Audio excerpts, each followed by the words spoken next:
گناہ کو ختم کرنا چاہیں تو پلک جھپکتے اس گناہ کو ہم ختم کر سکتے ہیں، اس کا سدباب تلاش کر سکتے ہیں، لیکن کس انداز میں اس کو ختم کیا جائے گا؟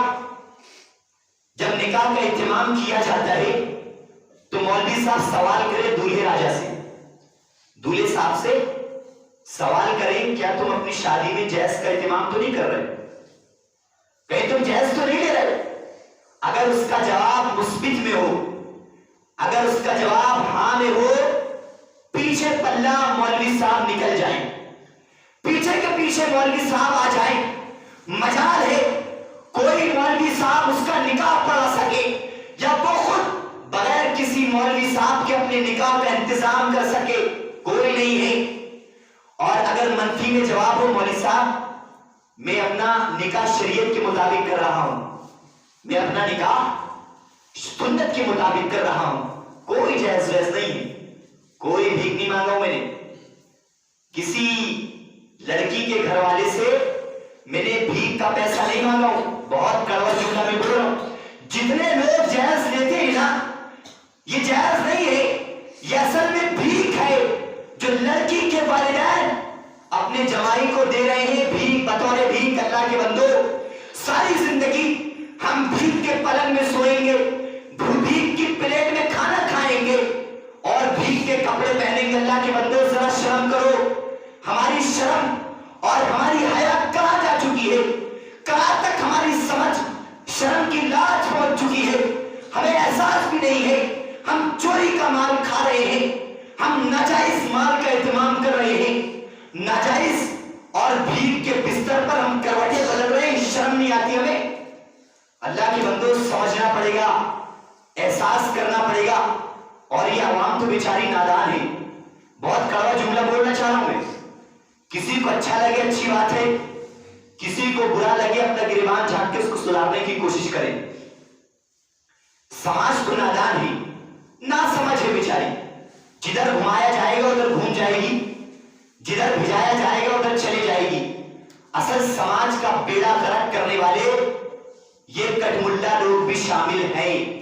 بہت کڑوا جملہ میں بول رہا ہوں اللہ کے بندو، سماج کا بیڑا غرق کرنے کے لیے یہ کٹ ملا جو چند دنیاوی کاغذ کی وجہ سے اس نکاح کا اہتمام کر دیتے ہیں جس نکاح پر جہیز لیا جا رہا ہے، جس نکاح کی وجہ سے لڑکی کے والدین خوش نہیں ہیں، لڑکی کے والدین کا درد اس نکاح کے اندر چھپا ہوا ہے۔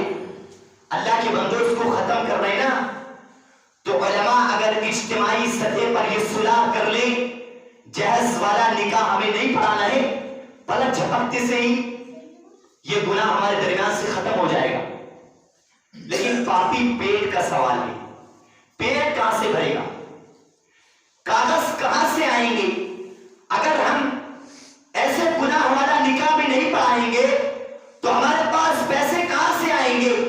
حرام کمائی ہے وہ، جس جہیز کے نکاح سے ایک عالم نے اس کی اجرت لی ہے، حرام ہے وہ نکاح کا پیسہ۔ اللہ کے بندو سمجھنا پڑے گا، یہ سارے ہمارے معاشرے کو برباد کرنے کے لیے یہ سارے گناہ کافی ہیں۔ اگر غور کیا جائے، احساس کیا جائے، تلاشا جائے تو اس جیسے بہت سارے گناہ ہمارے سامنے آیا اور بیاں ہوئیں گے جو ہماری سماج کو برباد کرنے کے لیے کافی ہے اور برباد کر رہے ہیں۔